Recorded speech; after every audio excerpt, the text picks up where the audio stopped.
The current directive entered force in July 2018, which obviously is before the COVID pandemic hit. The pandemic exposed some of the challenges for the directive on the ground, throwing up new barriers that perhaps hadn't been thought about before. Now, the Commission is reviewing the Package Travel Directive with an eye to an update. The Package Travel Directive, based on the Article 114 Treaty on the Functioning of the European Union, guarantees a high level of consumer protection.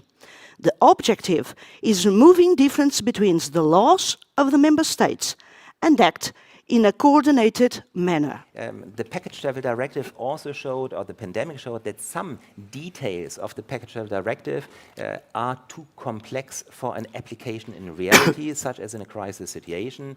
You mentioned the linked travel arrangements. That's one example, but not the only one. So we also will have to look into some technical aspects of the PTD. So those are just 5 areas.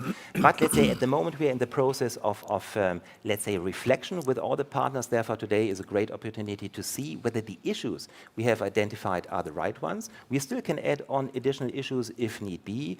And then it's not a new regulation, right? There was a new version, but the Package Travel Directive has existed for quite a long time and has worked relatively well. And I think we all support the principles of the fact that consumers need to be protected. And then I think you can separate into 3 types of situations. The first situation is where it is, I think in my view, mainly aimed at, is a situation where a consumer arrives, has an issue with the hotel or the flight, and the travel agent and tour operator takes care of its customer.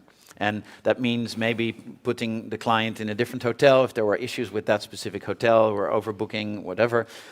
That is what the package travel initially was focusing on. And secondly, that's sort of the second category, the situations where travelers are stuck or crises happening. And those were the crises that we've already seen. Unfortunately, the Brussels terrorist attacks and various others in Europe, volcanic ash cloud, we all remember that one. Those are all situations that are manageable for companies. And I think where things start to go wrong is this third category, where none of the situation, we have never seen this situation before. This is where the Package Travel Directive is now tested to its fullest and has been shown to not function properly, is a situation when the world is coming to a halt in terms of travel and everybody wants their money back. And including the travel service suppliers are dragging their feet. Because let's be clear, a lot of situations did require a refund by law by the travel service supplier, mostly airlines, and they simply did not comply with the law. Because one lesson learned in those last 2 years is that the responsibilities of travel companies are expanding, like safety, health, insurance also, but flexibility. In Holland, we don't sell any packages anymore without offering a lot of flexibility to consumers. So allowing that flexibility is very important for companies. All the sectors need to look at these practices, because we are all here to discuss what lessons can we learn from this crisis.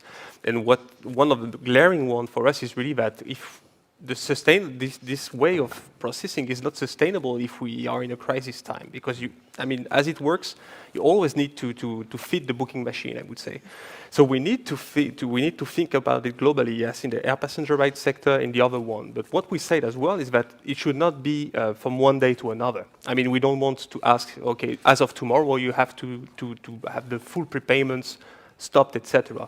What we said is that we should reflect on the feasibility to limit the prepayments, and of course we need to look at the whole area. Yeah, as you said rightly, it's a value chain, so we need to look at everything. One of the other ideas floating around here is about the creation of an EU guarantee fund. Is that something that you think would be helpful, and how exactly would that work? Can I write? I'm not the ETC. Give us the answer. You're going to write a check? No, not yet.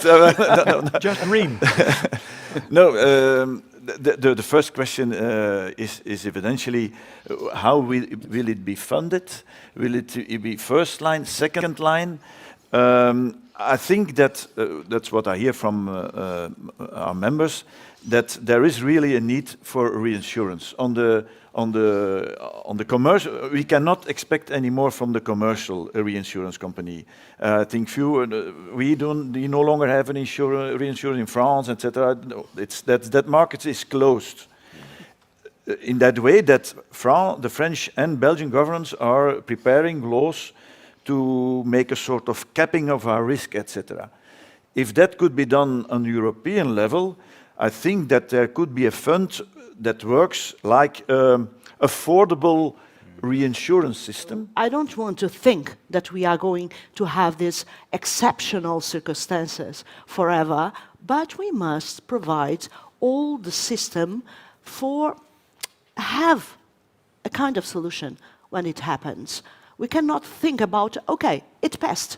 No, we must analyze in the present what can happen in the future. Well, we're talking about amending the package travel directive, not completely restructuring, No. because that would mean if we would talk about limiting or partly limiting prepayments, it would be, well, for the sake of discussion, a horror scenario for the travel industry.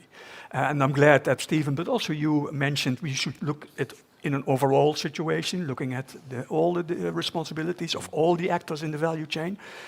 But for us, it would mean a completely different kind of way of financing our business.